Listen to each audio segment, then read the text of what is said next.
quelqu'un de projet et de défi. Donc quand il y a des choses qui me semblent intéressantes, challengeantes et vraiment significatives, bah, c'est ça qui me fait bouger. En réalité, je crois que je suis un homme de projet en fait. On présente cette solution et ça n'intéresse personne. C'est-à-dire qu'à l'époque, les personnes disent mais non, mais Internet ça marchera jamais, c'est complètement stupide. Donc l'entreprise, avec ses investisseurs, décide de pivoter. C'est ta spécialité en fait, le pivot quoi. De casser les choses, d'une certaine façon. Je suis Pierre L'Hôpitalier, cofondateur de Kaibi, société spécialisée dans le digital et le développement applicatif. Ces 15 dernières années, j'ai eu la chance de rencontrer de nombreux CTOs et talents du monde de l'IT qui le sont devenus. Aujourd'hui, je leur donne la parole et ils nous donnent leur vision.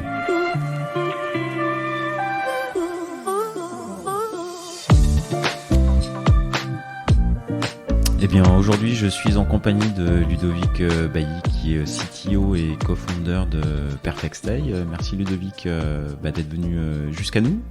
Merci Pierre pour l'invitation et bravo pour ce podcast. Merci, ça fait assez plaisir de se recroiser. La dernière fois qu'on s'est vu, c'était... je pense il y a 7-8 ans, t'étais sur la fin d'EcoTour, la fin, la vente / rachat de l'aventure EcoTour. Absolument. On s'était fait un déj à l'époque et je me rends compte que l'avant EcoTour, je connais un petit peu, on y reviendra, mais l'avant EcoTour et l'après, je sais pas trop.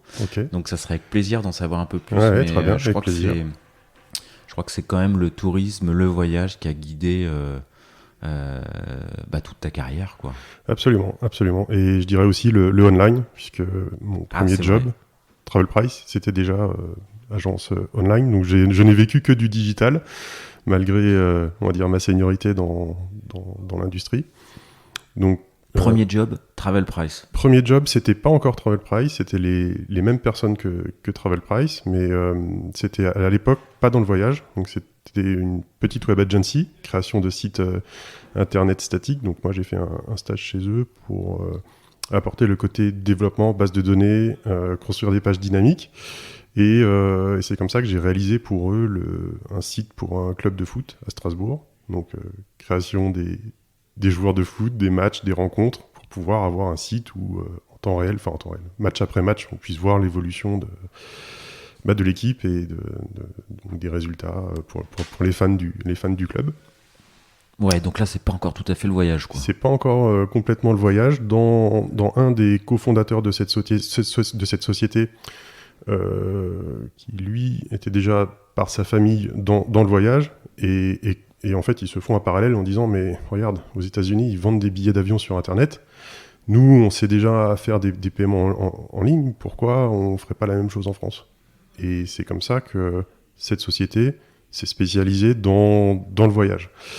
Et donc, au tout début, pour accéder aux inventaires des compagnies aériennes, il n'y avait pas la technologie dont on dispose aujourd'hui. Donc les réseaux, c'était du X25, il n'y avait pas de TCP/IP, il n'y avait pas toutes ces choses-là.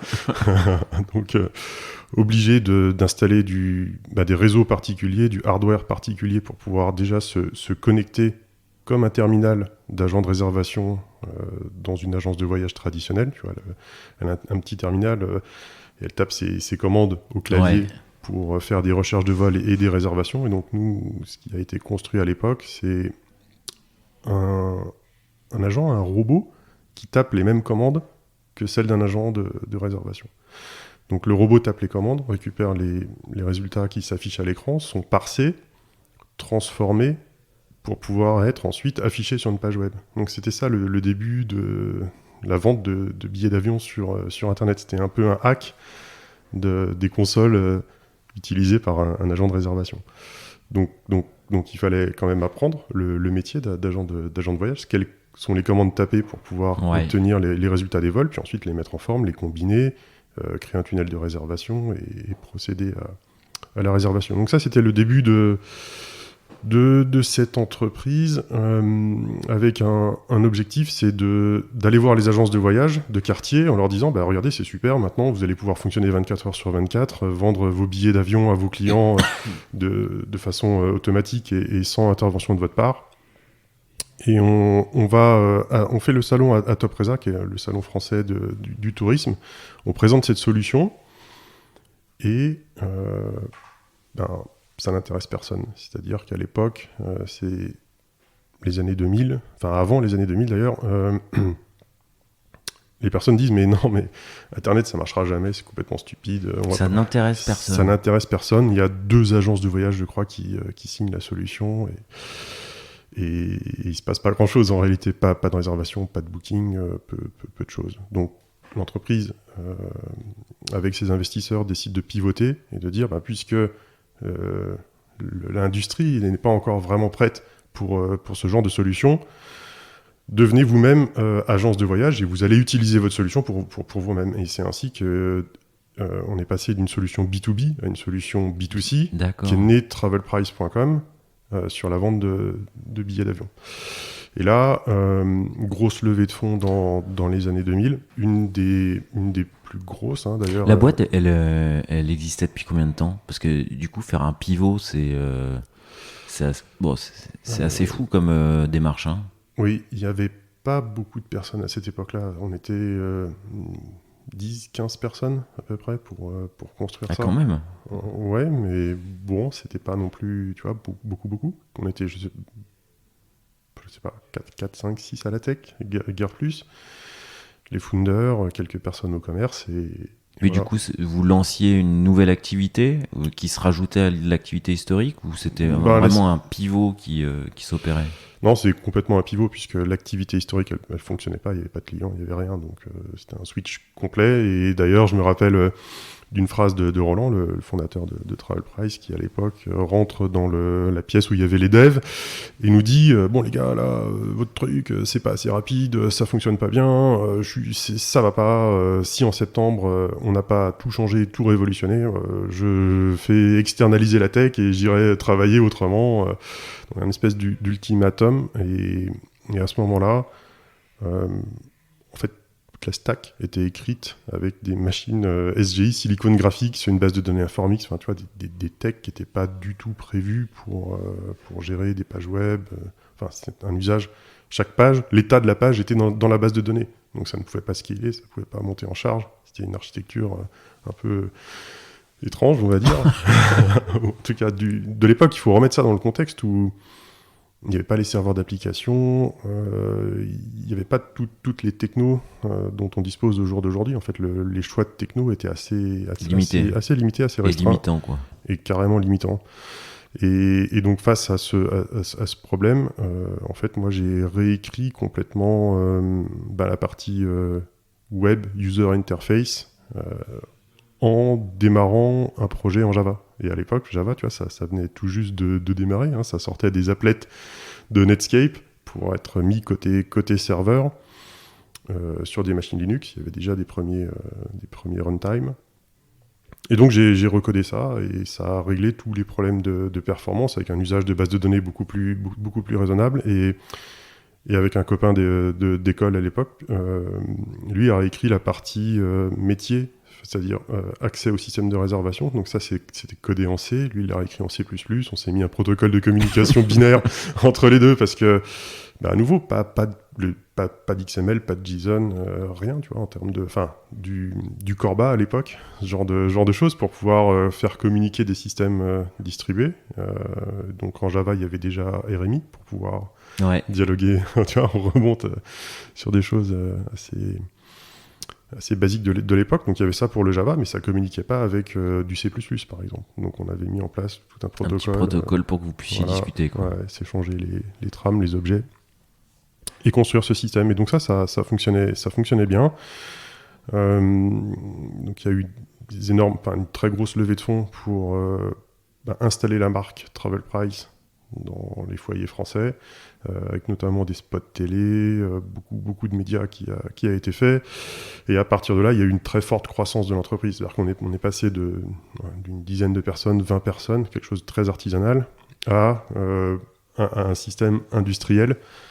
Je dirais, en quelques années, plusieurs centaines de personnes, présence dans 8 pays européens, enfin un énorme développement de l'activité. plus le début du package. Donc Travel Price est né sur la vente de billets d'avion sur Internet, ce qui est la chose la plus simple dans l'activité d'une agence de voyage.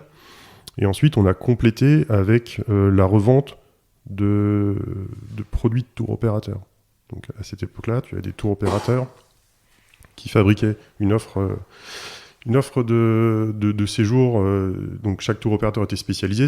Certains étaient spécialisés sur le bassin méditerranéen, d'autres plutôt sur les États-Unis, enfin l'Asie, etc. Et l'idée, c'était de créer, quand tu vas dans une agence de voyage, à cette époque-là, tu as toutes les brochures, mais tu es obligé de consulter chacune des brochures, le contenu n'est pas indexé, tu ne peux pas rechercher au travers de l'ensemble.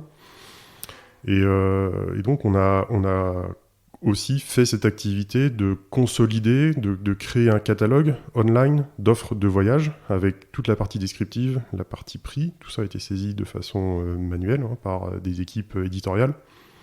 Et la partie tunnel de réservation n'était pas connectée avec les systèmes des tours opérateurs. Donc à cette époque-là, c'est échange d'emails, échange de fax, coup de téléphone pour dire tiens, est-ce que le 18 juillet il te reste une semaine pour partir en Tunisie? Bah attends, je regarde, ah oui c'est bon, c'est quoi les noms des passagers? T'es en quelle année là?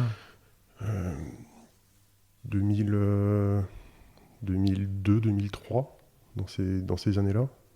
Ah ouais, donc, en 20 ans, le monde du voyage, de la réservation, de la construction de séjours, ça n'a plus rien à voir, complètement. Et en fait, les founders de Travel Price avaient une vision tech, déjà, à l'époque, sur la façon de faire, mais on était bridés par la réalité des moyens de l'époque technique, tu vois, ou d'avancer des tours opérateurs. Donc c'était un peu une frustration de ne pas pouvoir aller autant sur la partie billet d'avion.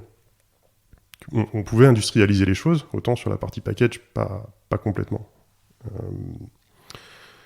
Donc ça, c'était le boom de l'entreprise. Il devait y avoir un deuxième financement de l'entreprise, je crois le 12 septembre 2001.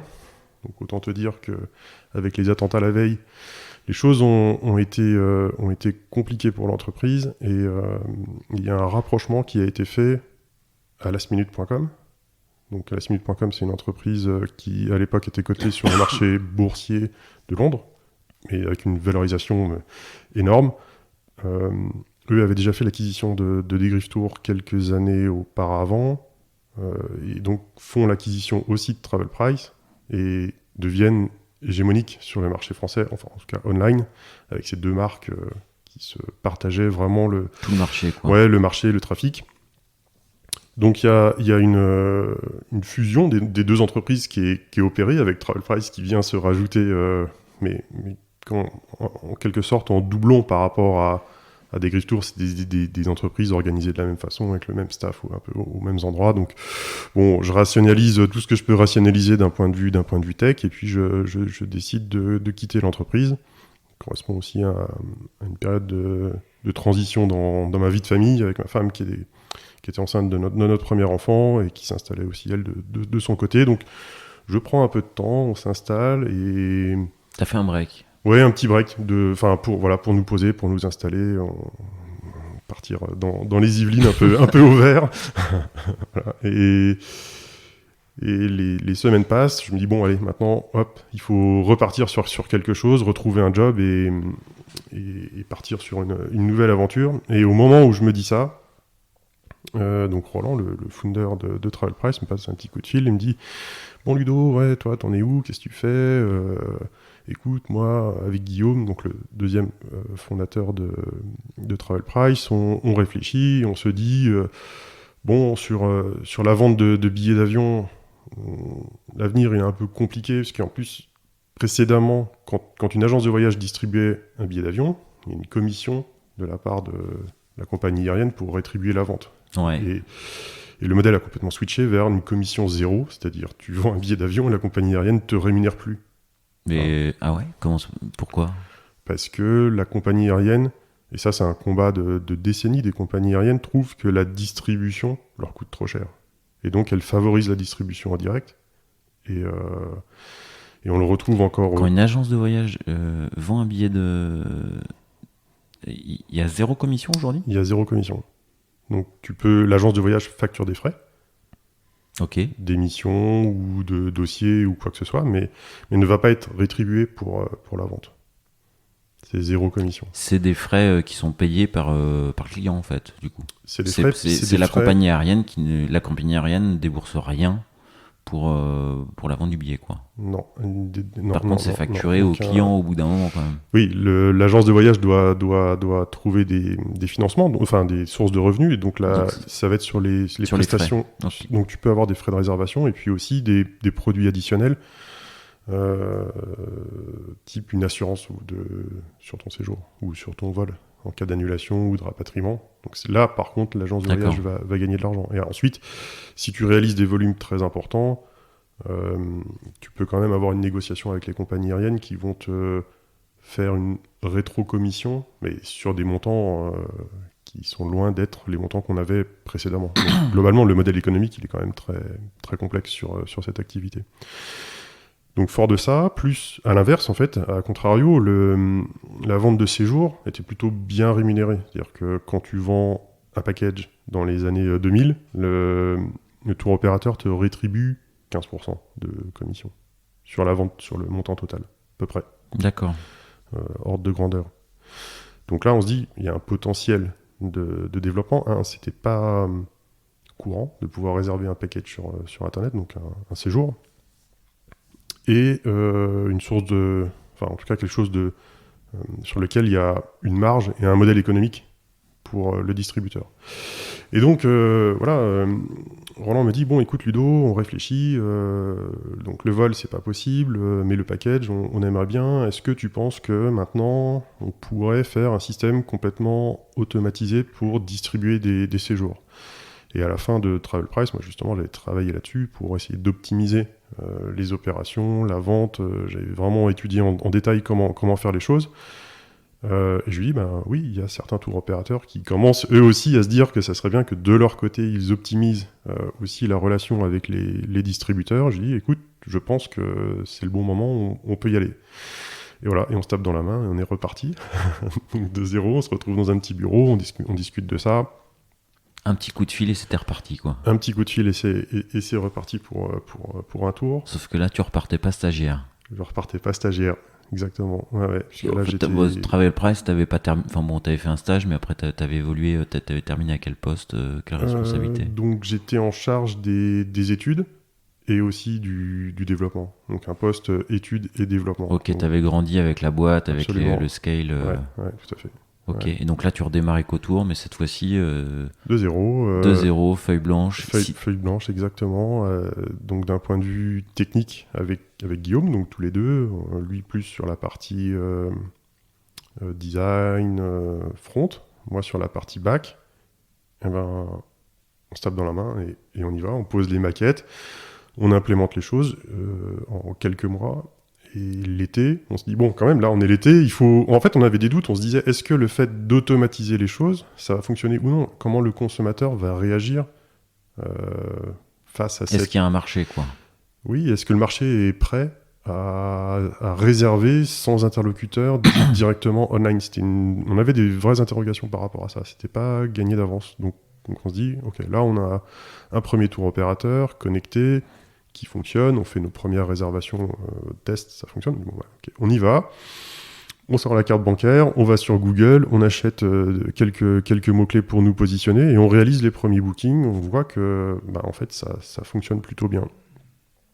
Et comme on réussit le pari de industrialiser la distribution de ces produits, donc quand je dis industrialiser, ça veut dire ne pas avoir à saisir manuellement le contenu, ne pas avoir à gérer les prix et les disponibilités, puisque ça évolue beaucoup, notamment les disponibilités.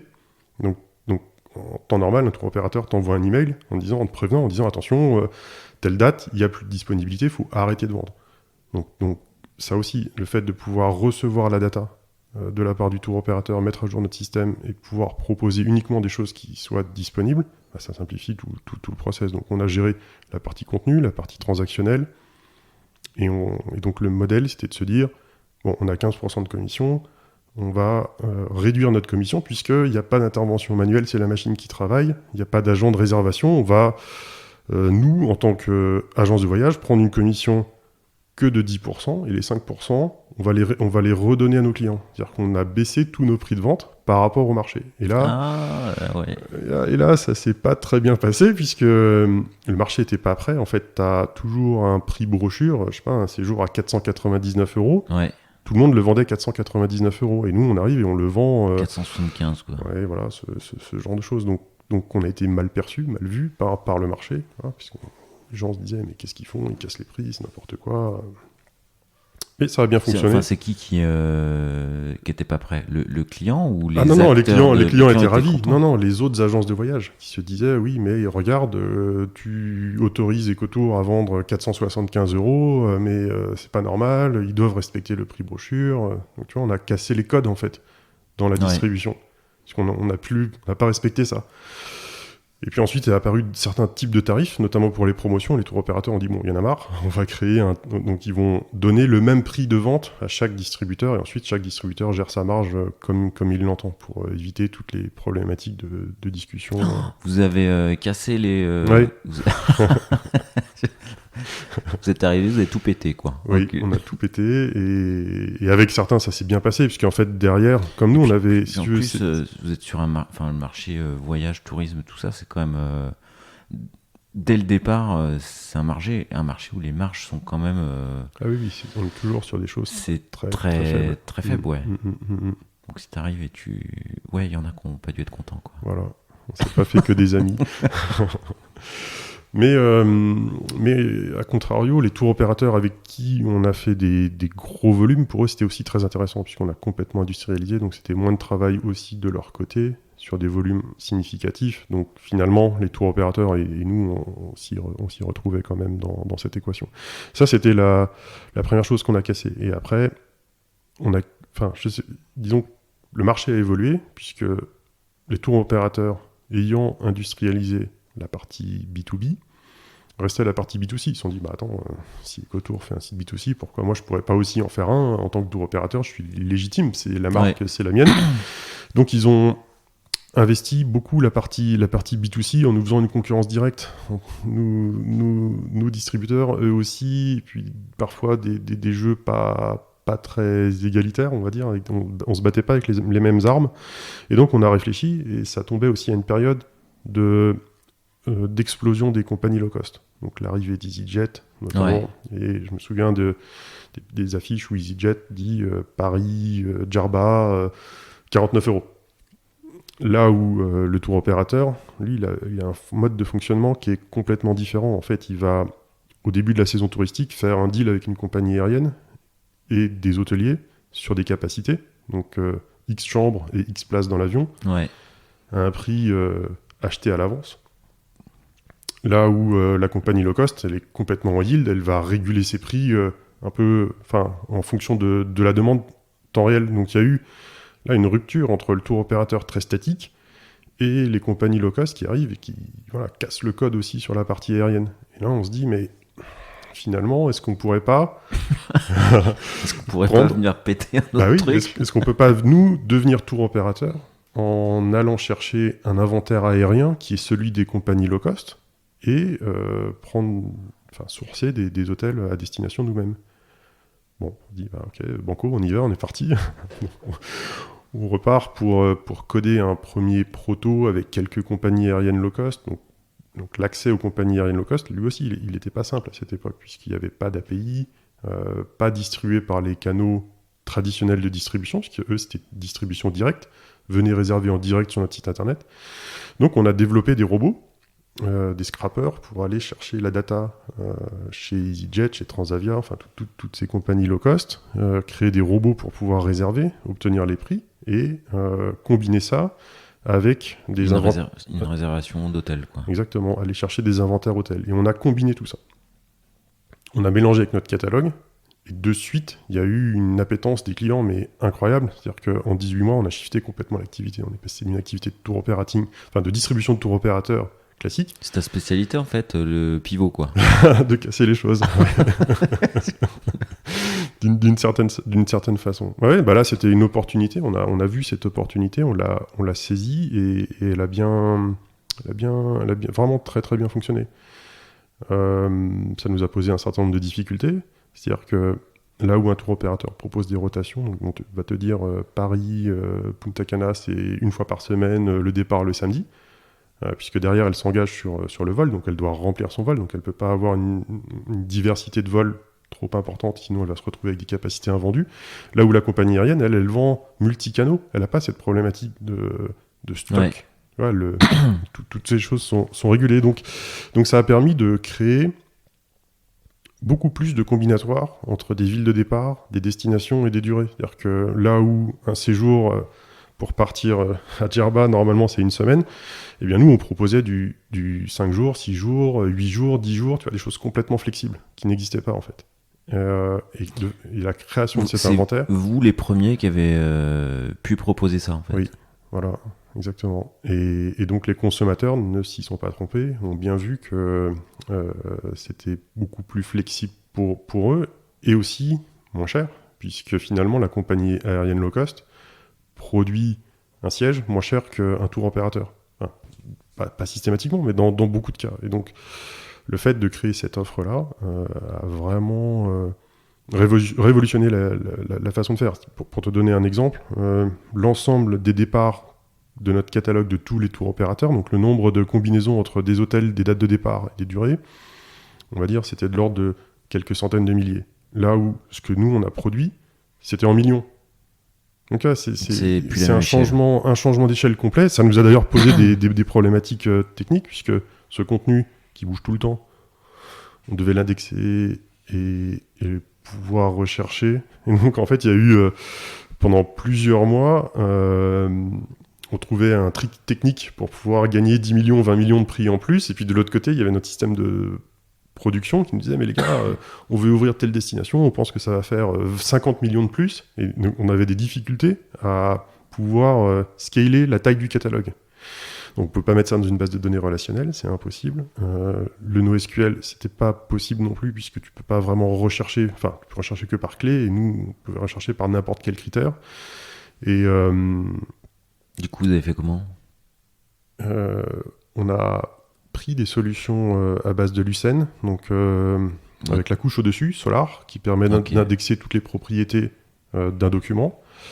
Mais la difficulté, c'était la taille de l'index, réussir à scaler la taille des index par rapport au hardware dont on disposait à l'époque. Et on a mis des disques SSD ultra performants pour pouvoir avoir des temps d'indexation les plus réduits possibles, limiter la consommation des I/O, gérer des temps de réponse qui soient le plus rapides possible. Donc voilà, c'était toujours une course entre la croissance de la taille du catalogue et les adaptations techniques à mettre en face. Parce que c'est aussi une période où le cloud n'existait quasiment pas, en tout cas pas pour ce genre de produits. On a commencé à utiliser AWS à cette époque-là, mais plus sur du stockage, des machines EC2, mais pas encore vraiment pour pouvoir répondre à toutes ces problématiques. Voilà. Et donc, ce produit, il a vraiment très bien fonctionné. Il nous permettait de vendre et de packager n'importe quel hôtel, et avec aussi, pourquoi pas, la possibilité de faire ça à l'international. Et ça a coïncidé avec... donc ça, c'était en 2012. On a décidé de se rapprocher avec un groupe allemand, Holiday Check, dont eux, le métier, c'était la review d'hôtels, donc une sorte de TripAdvisor, mais pour le marché allemand. Et avec une énorme force, c'est la capacité à capter tout le trafic naturel de personnes qui cherchent séjour en Turquie ou un hôtel en particulier. Vu que tous les voyageurs allemands venaient sur cette plateforme-là, ou viennent toujours sur cette plateforme-là pour écrire leur review, prendre les photos. Donc ça faisait du contenu frais pour Google. Et donc, tu vois, des positions en search naturel hyper intéressantes. Et qui dit search naturel dit pas de coût d'acquisition. Et donc, une rentabilité à la fin vraiment... bien plus importante. Beaucoup plus... Voilà, bien plus importante que nous, distributeurs, qui n'avions pas vraiment... travailler ce sujet du SEO. Et donc, on s'est associé avec... eux ont pris la majorité du capital d'EcoTour pour déployer leur solution en France et aussi la monétiser. C'est-à-dire que d'un côté, tu as la partie Holiday Check pour aller capter les reviews sur les voyages. Mais c'est bien, mais il faut monétiser. Donc pour monétiser, il faut aussi vendre, pouvoir réserver les hôtels sur lesquels les notes ont été mises. Et donc c'est là où, tu vois, il y avait une fusion, un intérêt commun. D'un côté, j'apporte du trafic, et de l'autre, cette capacité à le monétiser. Donc ça, c'était sur le papier. Bon, la réalité, elle était un peu plus compliquée. Et je crois que c'est une vraie difficulté de réussir à scaler un business qui fonctionne dans un pays en Europe et réussir à le scaler plus globalement. Donc ça, c'était leur plan. Ils ont fait l'acquisition aussi d'agences de voyage aux Pays-Bas. Et on était face à des difficultés, c'est-à-dire que eux, leurs produits, il était conçu de façon très, on va dire, empirique, pris par le scale, mais pas conçu pour pouvoir être facilement déclinable sur les autres marchés avec une plateforme qui soit ouverte. Et donc on a été confronté à, sur le papier c'est super, mais dans la réalité, des contraintes techniques. Des contraintes techniques, une nouvelle plateforme qui devait arriver, qui aurait permis de pouvoir scaler, qui n'est pas vraiment arrivée. Et donc, les plans prévus initialement n'ont pas pu vraiment s'exécuter. Et donc, on a, d'un commun accord, décidé de céder l'entreprise. Et dans ce processus de cession, on va donc voir plusieurs autres voyagistes potentiellement intéressés. Vous cédez la partie qui restait de EcoTour ou la totalité, c'est-à-dire que HolidayCheck c'est tout qui est cédé. C'est l'ensemble en fait, c'est HolidayCheck qui décide finalement de se concentrer sur le marché allemand, de rester sur son marché d'origine. D'accord. Et donc eux cèdent leur participation, et nous, actionnaires d'EcoTour, on se dit de toute façon le plan il n'est pas celui auquel on s'attendait, donc on va tous sortir de façon commune. Et on fait donc ça doit être du coup titre personnel. Ça n'a pas été un peu dur du coup parce que finalement vous cédez EcoTour sur la base de un peu un échec de ce rapprochement avec HolidayCheck, quoi. Oui, non, c'est sûr, c'est pas des moments simples à vivre, surtout que la session se passe pas comme prévu, c'est-à-dire que on trouve un très gros player intéressé, on signe une lettre d'intention commune, et puis 3 semaines après, les acquéreurs nous disent finalement, on va pas faire l'acquisition. Et ça nous a précipité dans une situation vraiment très compliquée, puisqu'on s'était projeté dans cette session-là. Et donc là, oui, en effet, ça a été pas simple. Et donc, on va voir les autres acquéreurs qu'on avait vus précédemment, et on décide de faire une session au groupe Caravelle Promo Vacances. Voilà comment les choses se sont passées. Dans ce processus de session-là, moi, je réfléchissais à d'autres projets, je commençais à me projeter ailleurs, et au fil des discussions, en fait, j'apprends que finalement chez Caravelle, il y a une possibilité de prendre la DSI du groupe. Donc voilà, c'est une proposition. Donc là, ça se réfléchit quand même. Ça se réfléchit sérieusement, puisqu'on change de scale, c'est-à-dire on passe d'une entreprise d'une 40aine de personnes à un groupe de 800 personnes. Donc c'est plus du tout la même chose. Quand on écoute EcoTour, ça a été au plus fort 40-45 salariés, c'est ça ? Oui. C'est marrant parce que quand on parlait, on se dit vous avez pété le marché.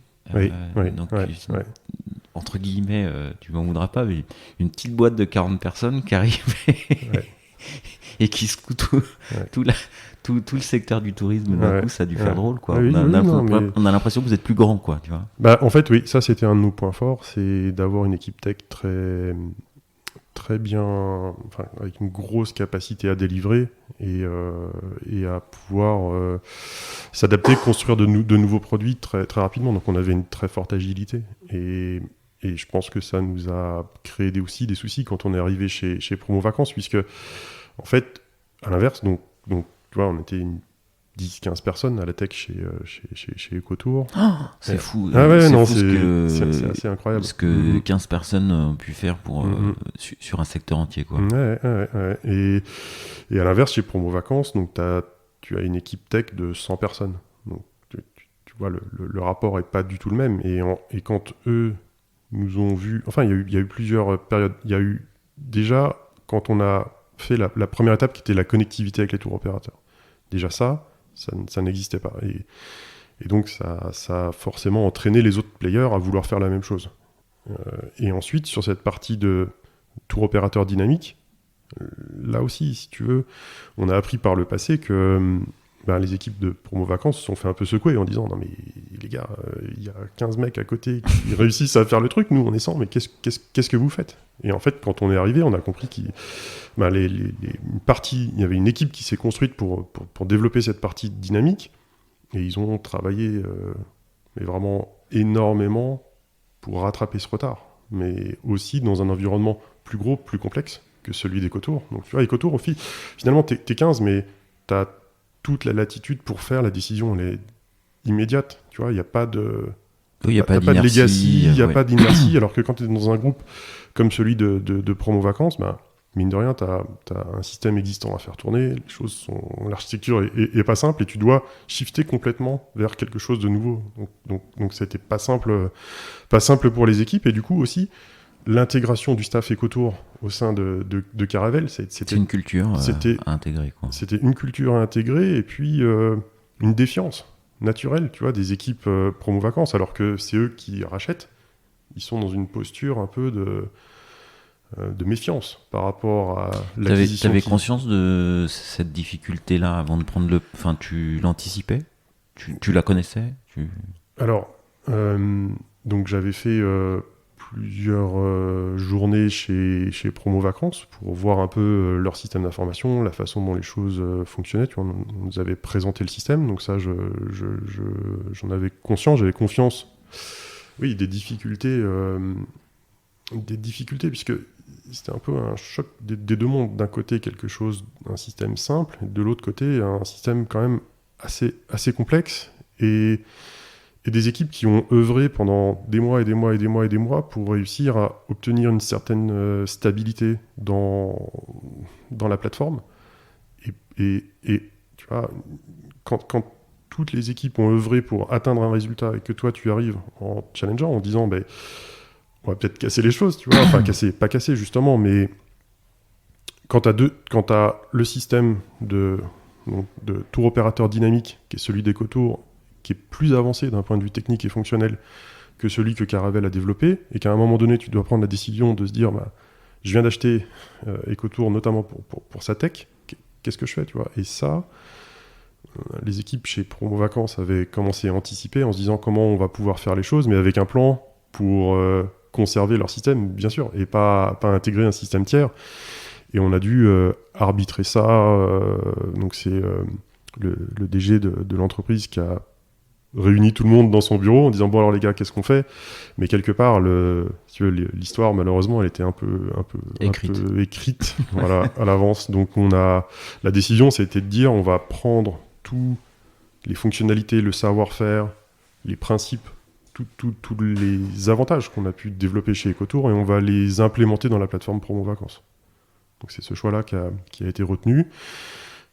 Ça a entraîné le départ d'un certain nombre d'ex-EcoTour, tu vois, qui n'étaient pas satisfaits de cette décision-là, donc qui sont partis.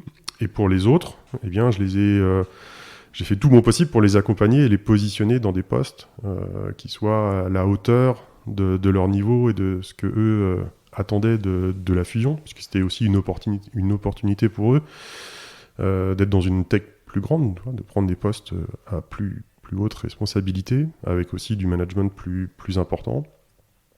Et donc ça a été les premiers mois, je dirais, chez Promo Vacances, c'était la découverte du système, faire le plan de migration. Donc on a parlé de la partie back-office avec la production de l'offre, mais il y a aussi toute la partie front-office, où en fait on parle de Promo Vacances, mais l'entreprise c'est Caravelle, et eux ont plusieurs marques qu'ils ont achetées au fil des années. Et en réalité, ils produisent un certain nombre de sites internet, le plus connu étant Promo Vacances, mais donc on a réutilisé aussi la plateforme pour construire le site Ecotour sur la base de la plateforme front Promo Vacances et donc reprendre la charte graphique, trouver un positionnement de marque dans l'écosystème Promo Vacances. Ok. Et donc toi, tu prends le poste, mais là, tu t'avais jamais managé ou enfin voilà, là c'est des tailles d'équipe. Oui, là on est dans des tailles d'équipe qui n'ont rien à voir, dans des façons de faire aussi qui ne sont pas du tout les mêmes. Autant chez Ecotour, on était sur des méthodos agiles, on avait fait venir des coachs agiles, tu vois, pour nous aider à nous améliorer sur la méthodo, sur tous ces aspects-là. Chez Promovac, c'était une culture complètement différente. Déjà en termes d'équipe, donc il y avait 7 équipes, mais répartis dans 3 bâtiments différents, sur des étages différents, donc des gens qui collaborent sur un sujet, un périmètre, mais pas tellement entre eux. Tu vois, les discussions intercroisées entre les équipes, il n'y en avait pas tant que ça. Donc, par exemple, sur comment on va faire le projet pour intégrer Ecotour dans la plateforme Promo Vacances, tu as besoin de réunir tout le monde, ouais. un peu tout le monde. Donc ça, c'était assez nouveau dans cet environnement. Et t'as proposé de rassembler tout le monde sur un même plateau ou... Non, mais ça c'était impossible. Non, ça marchait pas non, dans l'organe. Ouais. Dans la configuration des bureaux, c'est des bureaux parisiens, et tu vois, au fur et à mesure de la croissance de l'entreprise, ils ont annexé des étages, des bureaux par-ci par-là, donc c'était un peu un gruyère. Spatialement, ça pouvait pas se malheureusement réorganiser, quoi. Non, impossible. Ok. Du coup, là, toi, c'est une époque où, d'un point de vue management, t'as été challengé, quoi. Bah oui.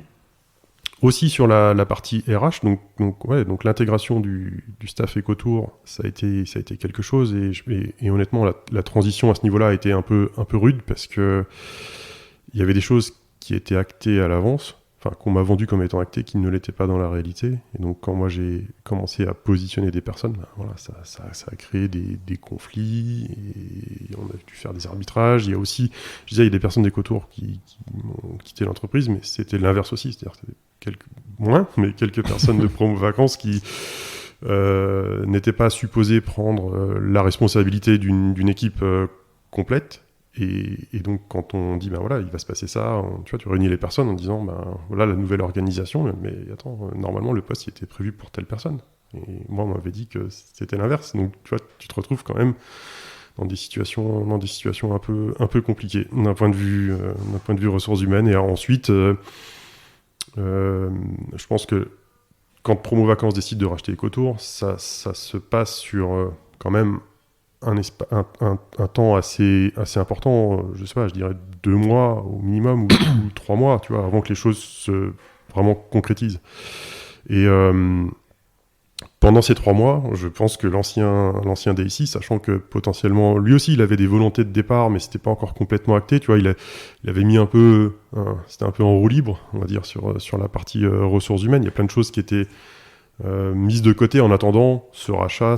Voilà. Et donc il y avait beaucoup de personnes sur les 100 qui étaient en attente de réponses sur qu'est-ce qui va se passer, qu'est-ce qui va se passer, moi on m'avait dit que j'aurais une rupture conventionnelle pour pouvoir sortir, mais on me l'a pas signé, et donc t'as le son de cloche du salarié, et puis les RH qui te disent pas la même chose. Enfin, t'as plein de situations comme ça qui sont un peu rocambolesques, donc il faut déjà remettre tout ça à plat, repositionner les équipes. Moi, j'avais même pas d'organigramme avec l'ensemble du staff, ou difficilement, tu vois, donc il a déjà fallu que je reconstruise ça pour avoir une vision claire du nombre exact de personnes et de qui fait quoi, avant de pouvoir acter et avancer et construire pas la nouvelle équipe, mais en tout cas la version unifiée du staff des deux côtés. Et tu restes combien de temps du coup à ce poste ? En fait, c'est une bonne question. J'étais parti pour être dans la durée, et je dirais 9 mois plus tard, je reçois à nouveau un appel. Tu vois, comme quoi. Je reçois un petit coup de fil. Un petit coup de fil de Raphaël Zir, avec qui j'avais eu l'occasion d'échanger à l'époque d'EcoTour, qui lui était spécialisé dans le marketing digital et notamment sur la partie voyage. C'était un salarié d'EcoTour? Ah non, lui il était entrepreneur, enfin il est toujours entrepreneur, il est entrepreneur, mais dans le digital, dans le marketing digital. Et on avait échangé sur des idées, sur des concepts, des choses un peu compliquées à l'époque. Et donc Raphaël me passe un coup de fil, il habitait à Londres, il me dit Ludo, tiens, tel jour, je suis à Paris, est-ce qu'on peut se prendre un petit café? Ok, bon, prenons un café. Et Raphaël me dit, voilà, Ludo, moi, ça fait longtemps que je réfléchis autour d'un projet dans le voyage.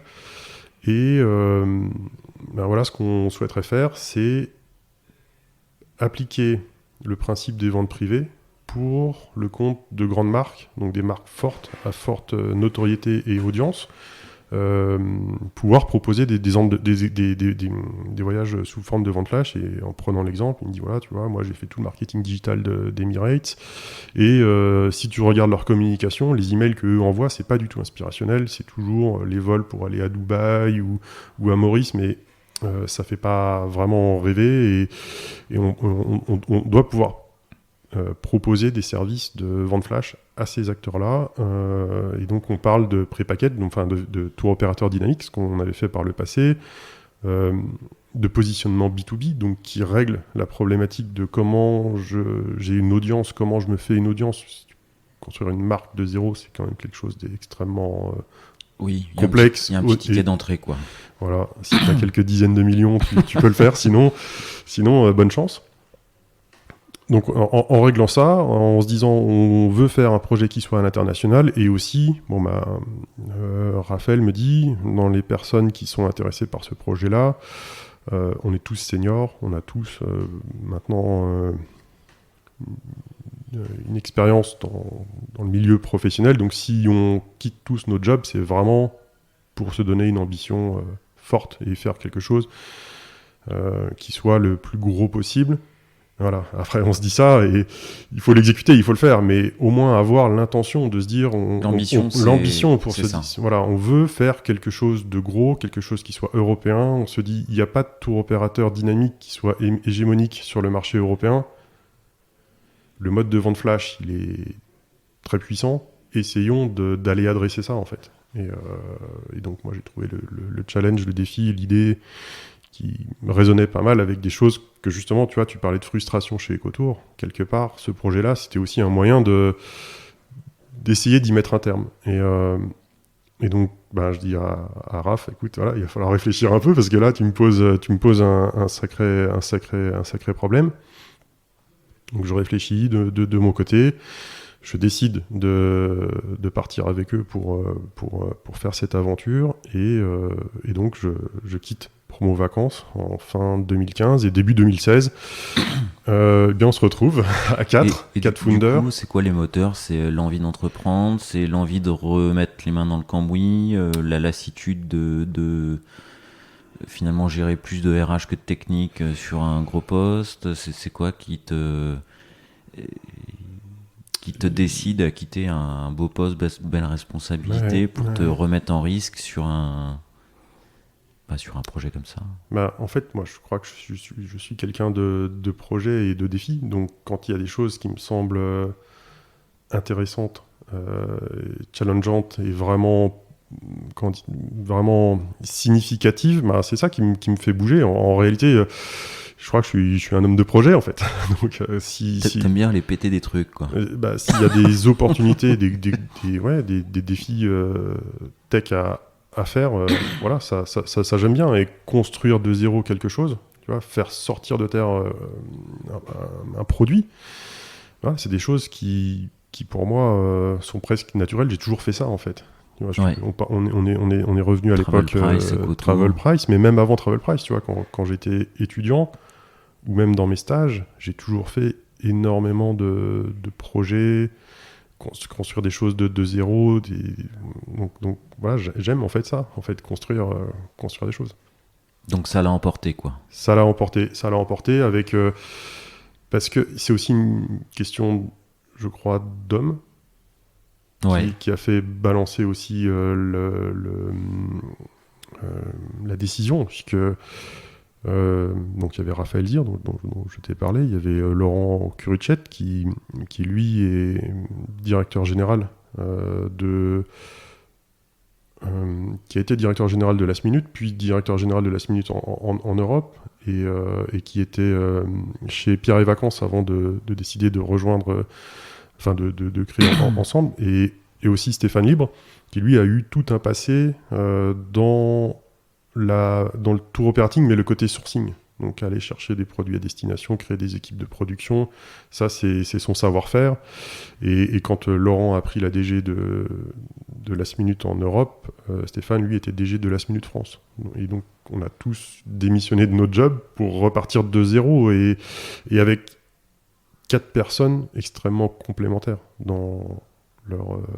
Donc dans votre facteur clé de succès, c'est 4 personnes complémentaires, 4 personnes qui connaissent le marché du tour operating sur le bout des doigts. Oui, et une idée claire. On s'est dit, on va faire de la vente flash. Et des ambitions alignées. Quoi. Voilà, et cette capacité. Parce que quand on se dit, on va discuter avec Emirates, bon, ok, c'est sympa de se dire ça, mais réussir à le faire, tu vois, c'est complexe en réalité. Et donc moi, c'est pas du tout mes savoir-faire. En revanche, ceux de Laurent ou de Raphaël, eux ont cette capacité à aller monter des deals. Et en fait, l'histoire de Perfectstay, donc on se retrouve chez Laurent dans son garage, et c'est pas une blague, à se dire comment on va construire ce produit-là. Donc on positionne les maquettes, on travaille avec une petite agence créa pour nous aider à conceptualiser les choses, et puis Laurent et Raph partent à Dubaï voir Emirates en leur disant on a un truc à vous montrer, regardez les gars. Donc ils partent à Dubaï, ça se passe super bien, ouais c'est génial, ouais il faut absolument qu'on le fasse, ouais, c'est super, super, mais ça se concrétise pas. Tu vois. Donc on a la chance d'être mis en relation avec Benoît Héraville de la direction de l'innovation à l'époque chez Air France, qui connaissait un peu de notoriété nous 4.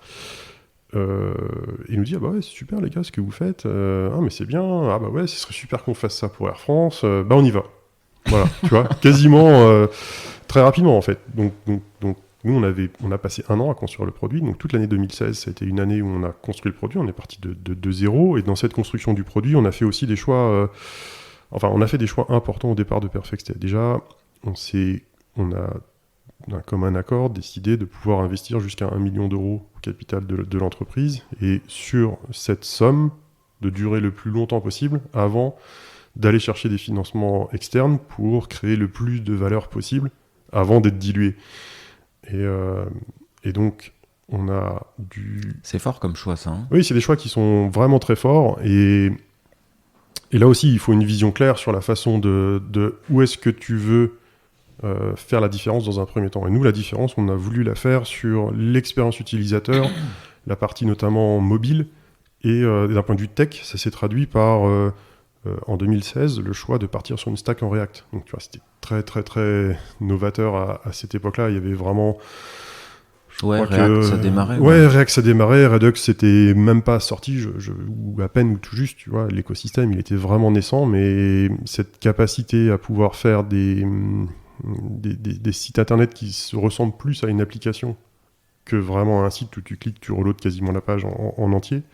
Ça, c'était d'un point de vue expérience très, très important, et aussi en termes de performance d'affichage, la façon de naviguer, ça nous a permis de faire des choses qui n'existaient pas sur le marché en fait. Donc quand on va reprendre les choses dans l'ordre, donc donc il y avait 2 choses, il y avait un React, 2 déployer sur le cloud de façon massive pour pouvoir avoir une architecture qui soit scalable sans coûter non plus trop d'argent. Et sur la partie purement construction de l'offre, on a fait le tour en fait des éditeurs de solutions pour tour operating, marché français, UK, un peu partout. On décide de partir avec une tech anglaise sur la partie back-office, et donc de se concentrer sur refabriquer une offre dynamique, comme on avait pu faire par le passé. Et en fait, cette offre dynamique, on a été copié aussi chez Last Minute. Quand eux on travaillait pour avoir cette solution de tour opérateur dynamique, ça a eu le même effet que chez EcoTour, c'est-à-dire que ça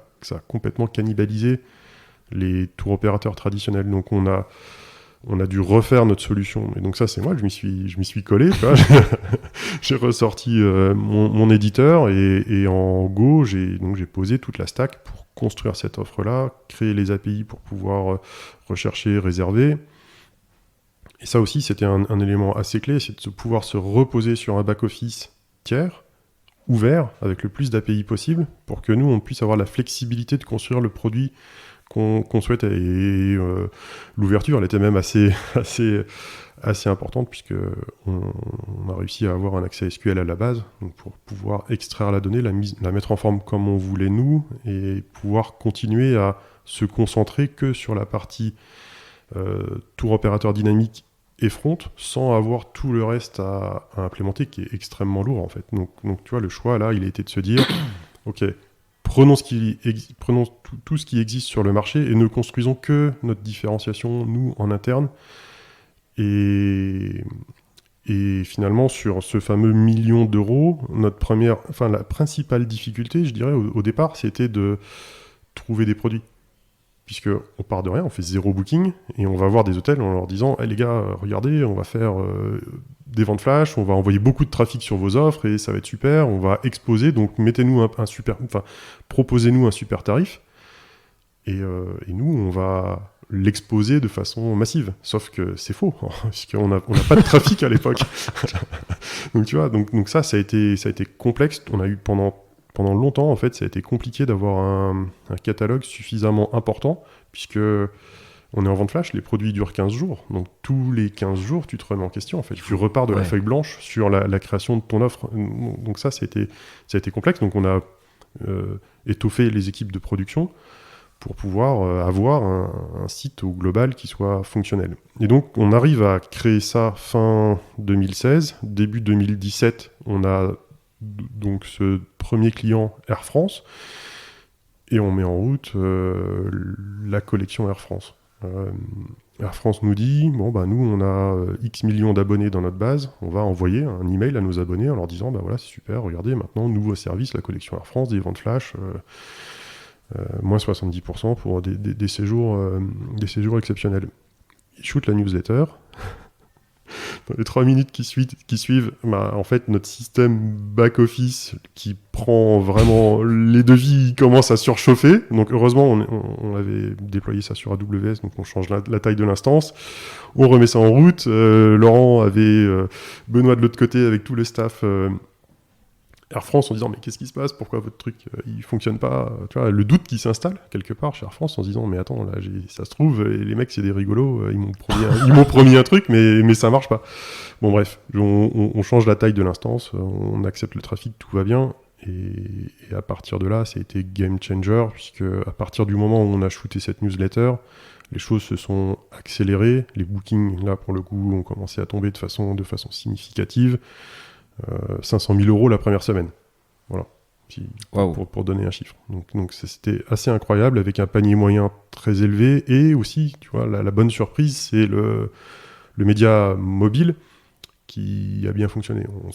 Évidemment, on suivait tous les chiffres de très près, et on voit que des personnes sont prêtes, via un retargeting Facebook, à dépenser 12 000 € pour partir en vacances à Maurice à 4, donc on a démarré en février. Sur une vente flash. Donc on se dit waouh, super, vraiment c'est chouette, et donc on a pu sur ce trafic-là renforcer nos équipes, renforcer la tech et croître. Donc fort de ce lancement, on a Martine Granier, qui était à cette époque-là directrice de l'activité voyage chez Vente Privée, donc VP maintenant, vient nous voir, enfin on la connaissait, elle vient nous voir, elle nous dit non mais les gars, wow, ce que vous avez fait, ça marche. Chapeau, parce que tu vois, d'un point de vue visuel et restitution, elle dit mais moi j'essaye de faire ça, mais j'y arrive pas en fait, parce que eux sur la partie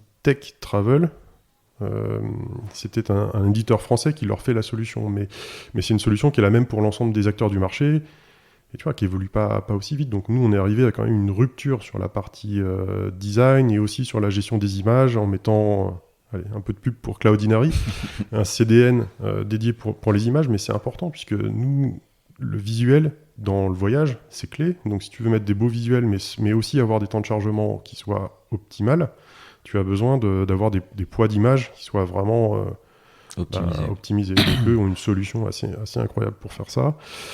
Et donc, Martine vient nous voir en nous disant « Non mais quand même les gars, ce que vous avez fait, c'est vraiment chouette, ça a de la gueule, j'aimerais qu'on fasse un test ensemble. » On dit « Ok, on y va. » Et elle nous dit « Bon, on va commencer par Rome, une petite destination, tu vois, city break, pas trop d'enjeux, pas trop compliqué. » Et donc nous, on se met en 4 pour aller sourcer une offre qui soit la plus attractive possible.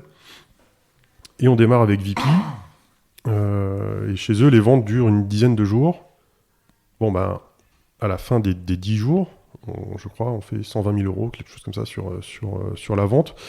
Et eux nous disent, non, mais c'est vraiment incroyable parce que d'habitude, on fait plutôt 80, 90 000 pour les belles ventes, mais pas 120 000. Donc, tu vois, on crée une différence de performance, en fait, par rapport aux autres acteurs avec lesquels ils travaillent. En fait, il faut savoir que VP, c'est une marketplace. Et sur la partie voyage, en tout cas voyage à l'étranger, eux vont travailler avec, je dirais, au moins 60 fournisseurs. Et donc, nous, on est un parmi les 60. On a 1 an d'existence.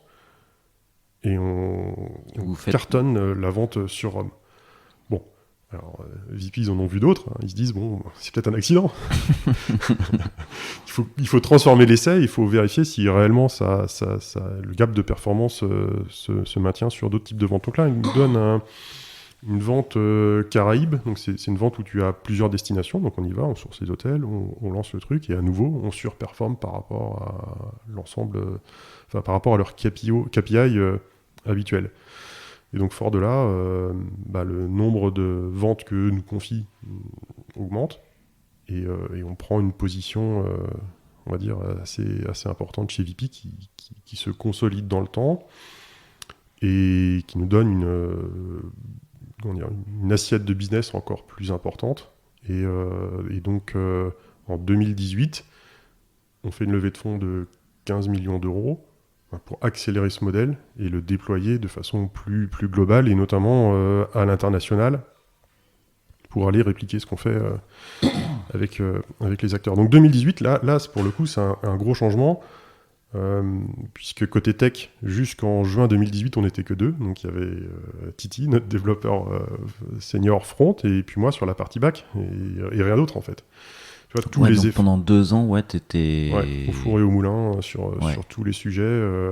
Tu vois, à cette époque-là, je prenais le Transilien pour venir à Paris.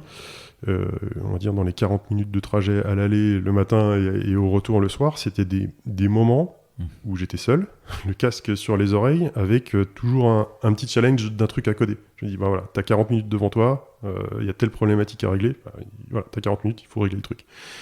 Et donc, j'étais dans le train avec mon éditeur, en train de coder en Golang, tu vois, pendant le transport. Donc, je dirais, c'est une période Pourquoi le choix de Golang, du coup ? Ah oui, alors c'est une bonne question.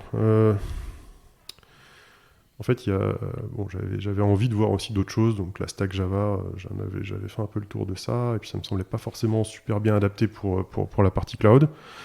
Donc il y avait 2 choix, ce choix de Golang ou le choix de Node.js, et j'ai fait un POC avec les 2 technos, et j'ai vite vu que Node.js c'était pas fait pour moi.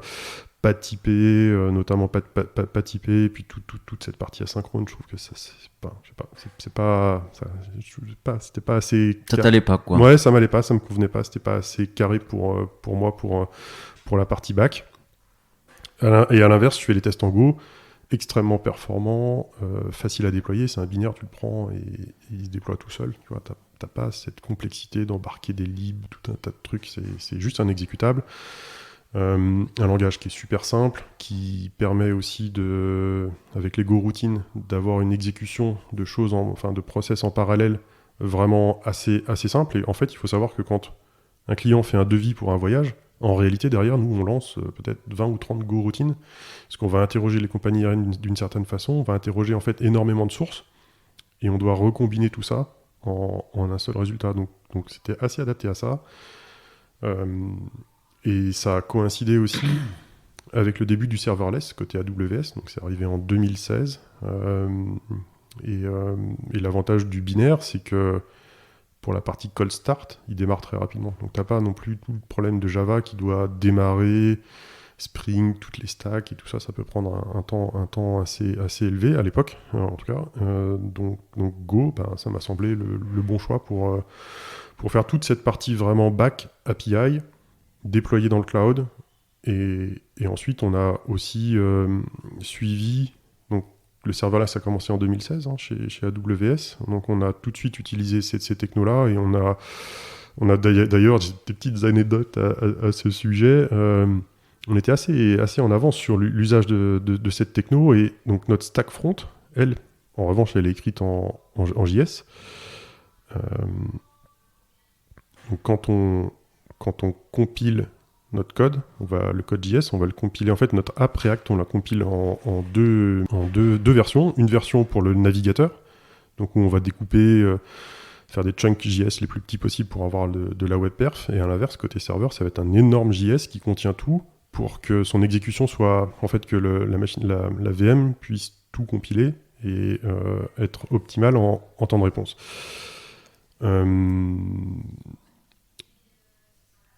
Donc sur la partie serverless, donc il y a eu API Gateway pour pouvoir exposer une lambda en HTTP, et API Gateway, en fait, derrière, c'est un CloudFront qui va discuter. Donc, comment te dire ? Donc nous, on avait un CloudFront pour la collection Air France. Aujourd'hui, c'est un CloudFront. Et en fonction des routes derrière, tu peux avoir des API Gateway. Donc c'est un CloudFront qui vient appeler un autre CloudFront qui lui vient appeler ta petite fonction lambda. Et bien en fait, dans la chaîne, on avait des headers qui étaient perdus par AWS, donc on perdait des headers passés dans la stack, ce qui fait que on perdait la notion de savoir si c'est un desktop ou un mobile qui interroge le site. Donc le rendu évidemment n'est pas le même en fonction du device, donc on était bloqué. Et donc je contacte AWS, je leur dis voilà, j'ai tel blocage, je comprends pas, c'est bizarre, pourquoi nos headers sont écrasés comme ça. Et me dit ouais, ok, écoute, je remonte ça à nos équipes et puis on va travailler là-dessus. Bon, voilà. Les semaines se passent. Et puis un matin, je lis mon fil d'actu et qu'est-ce que je vois AWS, je sais pas quoi, un truc sur les headers. Tiens, ils ont dû bosser pour nous là. Et en réalité, ouais, ils avaient fait les petits changements pour pas écraser nos headers, conserver nos valeurs et nous permettre d'aller plus loin dans le serverless. Donc voilà, donc c'est des petites choses, des petits écueils qu'on a rencontrés comme ça sur la route et qui nous ont... Parce qu'en fait, au départ, le rendu serveur de notre partie React, c'était fait avec AWS ELB, enfin je me souviens plus comment le service, je crois que même n'existe plus, mais en gros c'est un serveur, la requête arrive en HTTP et ensuite tu mets différentes VM pour pouvoir répartir le trafic. Et donc le fait d'avoir une VM, ça te fait un cost, tu es obligé d'avoir un serveur qui tourne 24/24, alors que nous, vu qu'on a des caches on top, en fait la construction, la conversion, le rendu côté serveur des pages, on avait des machines qui tournaient 24/24 pour faire pas grand-chose. Et on voulait switcher ça en serverless et on était bloqué par cette histoire des headers. Voilà, donc on a fini. Maintenant, aujourd'hui, on a une architecture qui repose beaucoup sur la partie serverless. Ça a quand même énormément d'avantages. Donc si on niveau prend... conso, niveau... en scale, en conso, en cost, en capacité d'avoir ton environnement de dev, de pré-prod, de prod. Si tu fais du serverless, ton truc de dev, il te coûte rien en fait, puisque tu n'as pas de trafic, tu payes que à l'exécution, donc ça c'est vraiment bien. On a aussi, dès le départ, mis du CloudFormation pour que tout soit en infrastructure as code.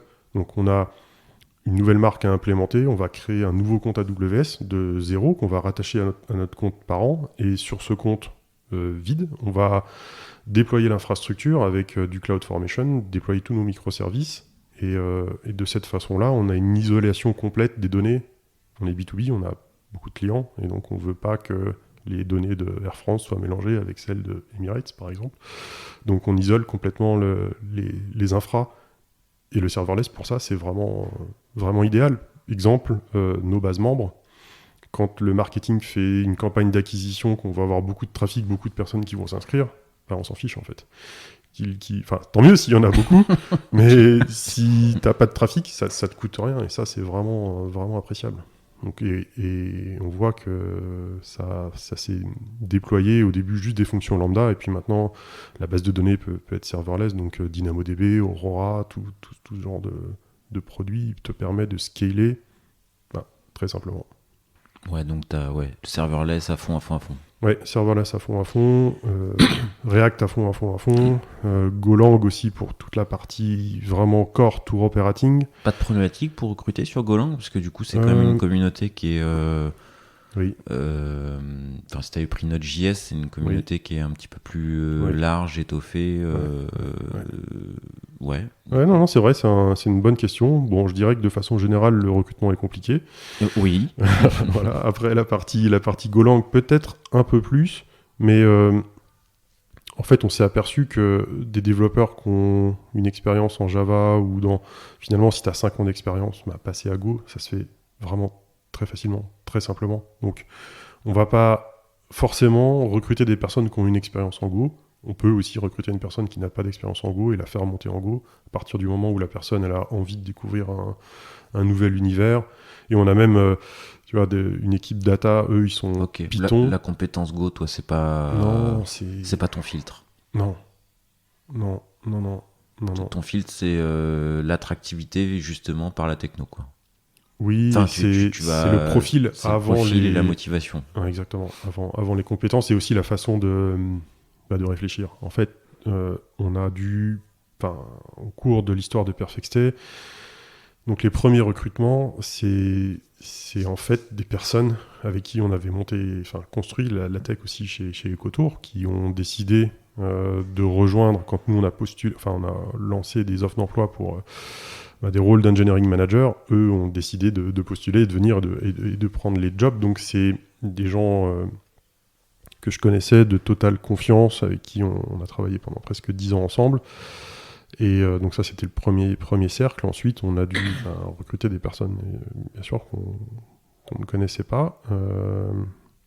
Et au fur et à mesure des mois et des années, en fait, je me suis quand même forgé un peu une conviction, c'est rien ne vaut un bon test technique. Et sur les tests techniques, sans vouloir non plus rentrer dans des tests trop consommateurs de temps pour le dev qui postule, mais tu vois, aujourd'hui on fait faire 2 exercices. Le premier, c'est un exercice assez simple où tu dois prendre une chaîne de caractères et valider si elle correspond à un certain format. Ouais.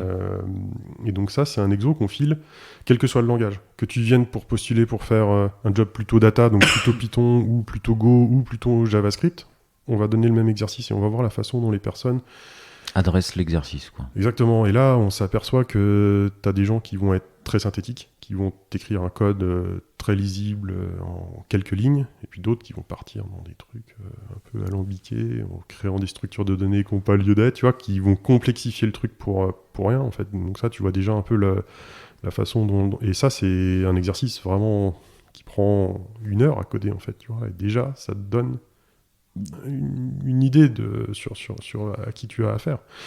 Et après, c'est un deuxième exercice un peu plus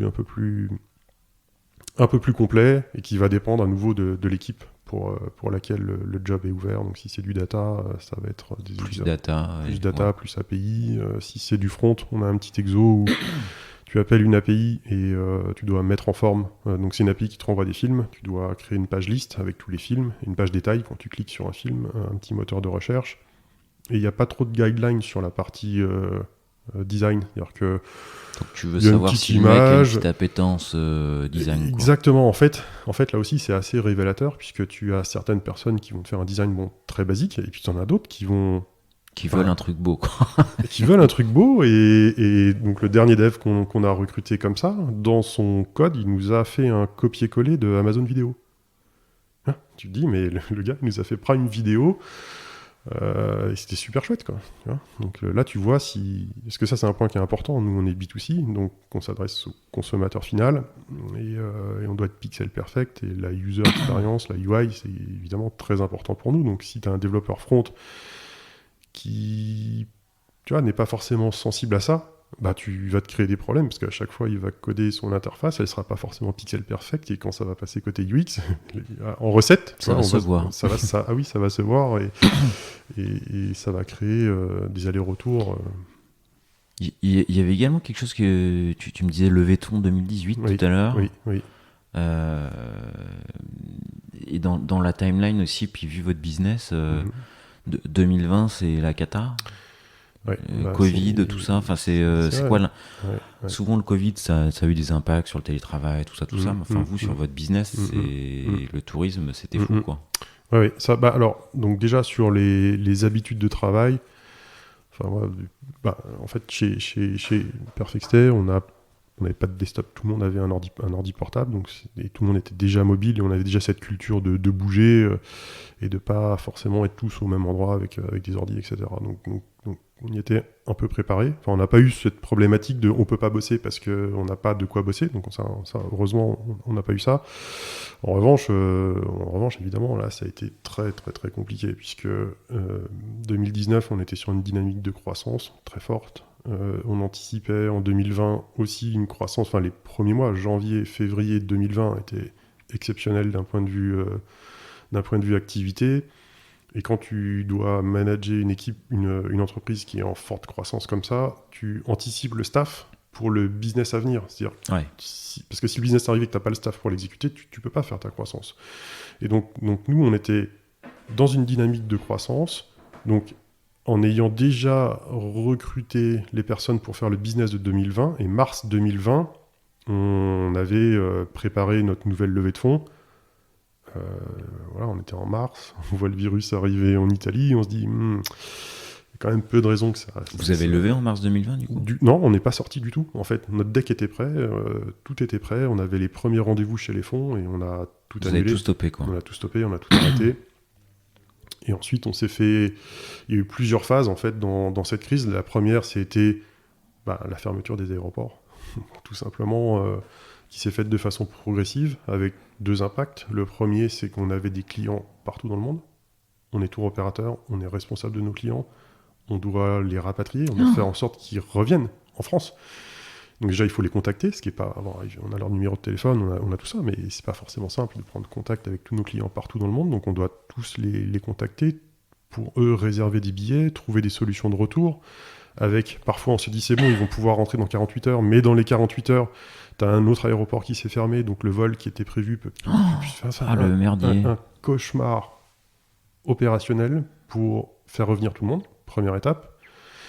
Et ensuite, se dire, là, on ne sait pas combien de temps cette affaire elle va durer, et donc on est obligé aussi d'annuler les gens qui devaient partir.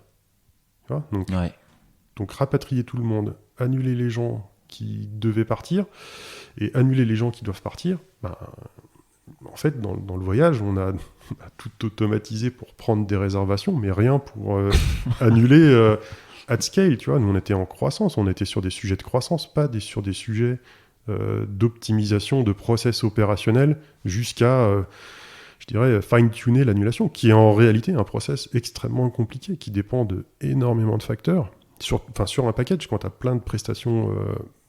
c'est vraiment... Enfin, on a fait le diagramme et le nombre de cas possibles, il est vraiment très important. Donc là, moi, à cette époque-là, j'avais la Covid, donc j'étais vraiment HS et je pouvais pas trop être impliqué dans la toute première étape, mais par la suite, quand tu te retrouves avec des milliers de réservations annulées auprès d'EasyJet et que normalement, le process d'annulation, c'est il faut envoyer un email à la compagnie aérienne pour lui demander l'annulation ou remplir un formulaire. Parce que ce qui s'est passé, c'est que les compagnies aériennes, quand elles ont vu que le process allait se complexifier, elles ont aussi changé les règles du jeu. C'est-à-dire, normalement, un vol qui n'est pas opéré, il t'est remboursé en tant que consommateur. Sauf que là, les compagnies, elles se sont dit, oula, mais on ne sait pas ce qui va se passer, donc on va arrêter de rembourser les clients. Donc le process qui normalement est simple est devenu manuel. C'est-à-dire qu'il fallait remplir des documents, mais des trucs invraisemblables. Enfin, tout a été fait pour ralentir les demandes de remboursement. Donc nous, on a dû développer des robots pour aller faire le travail, se connecter sur les formulaires, remplir les formulaires, valider les formulaires pour exécuter les demandes de remboursement et récupérer l'argent pour que nous, on puisse rembourser les clients. Donc ça a été vraiment super compliqué de traquer. Parce que tu fais une demande auprès de la compagnie aérienne, il faut t'assurer que l'argent revienne. Puis ensuite, les compagnies aériennes ont changé. Elles ont dit on va vous faire un avoir valable sur une prochaine réservation. Donc il faut suivre les avoirs, consommer les avoirs. Et puis tu n'as pas une compagnie aérienne qui fait le même process qu'une autre. Donc à chaque fois, tu dois t'adapter et t'adapter dans le temps. Puisque une compagnie, pendant une période de temps, avait appliqué certaines conditions. La période suivante, c'en est d'autres. Enfin, ça a été vraiment, vraiment, vraiment à la fois difficile de gérer ça. Donc on a dû développer des outils pour faire des traitements en masse de dossiers, changer complètement notre façon de faire, et puis au fil du temps on a réussi à écluser tout ça, mais grâce à un travail extraordinaire de toutes nos équipes, tu vois, que ce soit bien sûr les équipes opérationnelles, les équipes métiers, les personnes qui travaillaient à la prod se sont mis à faire des opérations, donc on a dû changer complètement notre façon de faire, notre roadmap de développement, et ensuite on a vécu des ups et des downs, et ça a été difficile d'un point de vue psychologique, quand donc, avec VP on se dit allez, on est reparti, on va faire une vente la collection Air France vendue chez VP, une vente long courrier, super beau produit. On se dit ça y est, le ciel aérien réouvre, les formalités s'assouplissent, on y va. Donc on fait une vente mais énorme, peut-être 600 000 €, enfin un record de vente chez VP. Il y avait une attente, tu vois, les consommateurs veulent repartir en voyage. Mais sur les 600 000 € qu'on a fait, 8 mois après, on a annulé 100% du business. Parce que les frontières se sont refermées, tu vois, on a toujours été dans des périodes up-down, on se dit, bon allez, on y va, on est reparti, allez c'est bon, la Covid c'est derrière nous, et paf, t'as un nouveau variant, un pays qui se referme. Ouais, ça a été vraiment, vraiment, vraiment super compliqué. Donc là, 2022, vous êtes... Et du coup, j'imagine, au niveau de taille d'équipe, il y a des gens que vous avez... Ouais, on a dû forcément réduire la voilure pendant cette période, même si on a pu bénéficier du support de l'État de façon... En fait, on était affiliés aux restaurateurs, en gros, dans les aides. Donc c'était... heureusement qu'on a eu ces aides gouvernementales qui nous ont permis de pouvoir passer le cap. Sans ça, franchement, c'était impossible. Donc voilà, on a dû procéder en effet à des ajustements. Ça fait plaisir à personne. C'était pas du tout l'état d'esprit et l'objectif de l'entreprise, mais et voilà, c'était un passage obligatoire, imposé, et qu'on a dû effectuer. Bon, pas que des choses marrantes, quoi. Non, pas que des choses sympas. Après, l'année 2022, c'est une vraie année de reprise, de croissance par rapport à 2019. Donc voilà, on croise les doigts et a priori tout ça est plutôt derrière nous, quoi. Est plutôt derrière nous. Du coup, vous relevez des fonds là ou ouais, alors c'est une bonne question. En fait, pour lever des fonds, il faut aligner les planètes. Donc, pour faire une levée qui soit dans des conditions bonnes. Donc tu dois aligner un business en croissance, tu dois aligner une appétence du marché, une situation économique. Et aujourd'hui, la situation globale fait que l'alignement, il n'est pas présent. C'est-à-dire que le futur, il est quand même assez incertain. Est-ce qu'on va passer en récession, pas en récession. Donc on voit que les volumes d'investissement, mais tout business confondu. Oui, ça se réduit là. On est à moins 80% par rapport à ce qu'on a pu voir par le passé. Donc, là, c'est moins 80% actuellement. Ouais. Donc... Parce que moi, je les suis un peu ça, les levées de fonds du mois, tout ça, machin. Donc, j'ai bien vu que les montants étaient quand même plus les mêmes qu'il y a un an. Oui. J'avais pas en visuel moins 80, quoi. Oui. C'est pas loin de ça, quoi. Ouais, toi qui es plus proche du sujet, quoi. Oui, les derniers graphes qu'on voyait aux US, c'est ça. Donc, on va... Il faut vraiment que ce soit la bonne période pour faire ça. Et donc, on va pas se précipiter. On n'a pas besoin de financer urgemment l'entreprise. La situation, elle est vraiment très, très bonne pour le moment. Donc... attendons le bon moment pour sortir. quoi. Ouais, exactement. Voilà. Ok, des choix forts, quoi. Savoir quand lever et pourquoi lever et que les planètes soient alignées. Exactement, ouais, tout à fait. Eh ben, écoute, je vais te souhaiter une bonne fin d'année 2022. Merci. Plein de bonnes choses et plein de croissance pour la suite. Merci. Et avant de clôturer l'épisode, quelques petites questions traditionnelles. Allons-y. Est-ce que toi, tu as un proverbe, une expression, une phrase qui t'accompagne ? Alors oui, il y en a une que j'aime particulièrement bien et rendons à César ce qui lui appartient. Merci Titi pour cette expression. C'est keep it simple, stupid.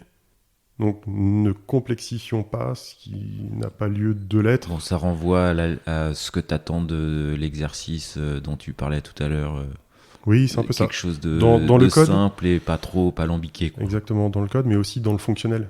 Pas aller trop loin sur nos user interface pour gérer des petits cas exceptionnels qui vont te faire du code. Et le code, derrière, il faut l'écrire, il faut le maintenir, il faut le tester. Et donc, s'il n'y a pas lieu, ne le faisons pas. Donc, kiss. Voilà, kiss. Et puis, peut-être plus sur un aspect recrutement. Pour moi, c'est s'il y a un doute, il n'y a pas de doute. C'est-à-dire que si tu as un entretien, tu sors, tu es mitigé. En règle générale, même si c'est pas facile, il vaut mieux se dire... S'il y a photo, il n'y a pas de photo, quoi. Ouais, voilà. Et tu t'y tiens ? Parce que pas toujours, et pas toujours, et quand on ne s'y tient pas, eh bien, en règle générale, on regrette. Statistiquement, on regrette. Ouais, voilà, c'est ça. Ok. Est-ce que tu as un surnom ? Ou des surnoms. Donc moi je m'appelle Ludovic, mon prénom, et je sens que ça va se finir en Ludo, du coup. Ça se finit en Ludo, et ce qui est assez rigolo, c'est que ça va dépendre de l'interlocuteur, du contexte. Donc quand des personnes m'appellent Ludo, et si un jour ces mêmes personnes viennent me voir en me disant Ludovic, il y a un problème. C'est qu'il y a quelque chose qui va pas. Donc une forme de vouvoiement ou de tutoiement dans le prénom, et donc c'est assez rigolo en fait de voir comment les gens utilisent l'un ou l'autre. En fonction de ce qu'ils ont à demander, quoi. Ouais, voilà. Ou dire. Ouais, exactement. Okay.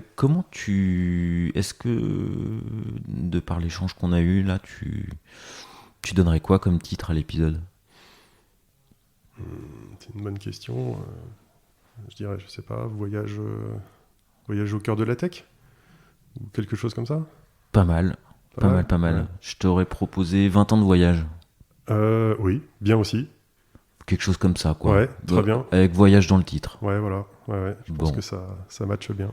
Ça marche. Est-ce qu'il y a une question que je t'aurais pas posée et que tu aimerais que je te pose ? Il y a des questions. Enfin, il y a une question que tu posais, je crois, par le passé, qui est de savoir quelle est ta pire nuit blanche. C'est vrai que sur les premiers épisodes, ça, c'était une petite question qui revenait. Ouais. Donc je trouve donc t'en as eu.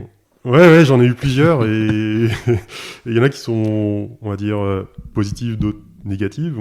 Si je donne un exemple de négatif, c'est les nuits dans les data centers à galérer avec ton serveur là qui veut pas redémarrer parce que je sais pas quoi, il avait un uptime de 1000 jours et quand tu l'éteins, tu le rallumes, ça se passe pas comme prévu, que c'est une base de données et que tu vas y passer un temps infini pour restaurer le service. Donc ça, c'est plutôt les années 2000, on va dire, c'est cette époque-là, avant cloud. Et ça, c'est quand tu as la clim dans le dos pendant des heures et toi, tu sais pas combien de temps ton process il va prendre pour restaurer ton disque. Ouais, ça, c'est vraiment des nuits blanches de galère. Et à l'inverse, il y a des nuits blanches qui laissent des souvenirs assez incroyables. Je pense notamment, quand on a fait cette levée de fonds en juin 2018, on a fait une grosse fête. On a invité tous nos partenaires, tous nos clients, nos fournisseurs. Donc on a commencé à faire la fête dans les bureaux, il était minuit, 1h du matin, on s'est dit bon, on va pas arrêter comme ça, et notamment avec l'équipe tech de VP, on s'est retrouvés à partir sur les grands boulevards et voilà, à faire la fête jusqu'au lever du soleil. Et le lendemain, moi j'avais d'autres fournisseurs qui venaient de l'étranger pour des sujets hyper sérieux. Donc voilà, un peu difficile le lendemain matin pour être opérationnel à 9h30, 10h, mais c'est des soirées dont... Ils ont été reçus, t'avais un gros smile ? Ouais, écoute, j'ai essayé de faire le bonne figure, et non mais voilà, donc ça c'est des moments où quand on en rediscute avec VP, tu vois, même eux, ça les a marqués, donc ça c'est des bonnes nuits blanches en fait, de célébration, en fait, tu vois, de savoir célébrer, quoi. Ouais, je pense que c'est important sur des faits comme ça. C'est des moments fédérateurs, en fait. Voilà, donc c'est chouette. Eh ben, on va rester sur ce mot de célébrer. Ok, très bien. Et puis, voilà. Merci d'avoir participé. Je t'en prie, avec plaisir. Merci à toi. Et très bonne continuation à vous sur le business qui reprend, quoi. Enfin, merci. Qui reprend depuis une petite année maintenant. Oui, exactement. Parfait. Salut, Ludovic. Allez, à bientôt.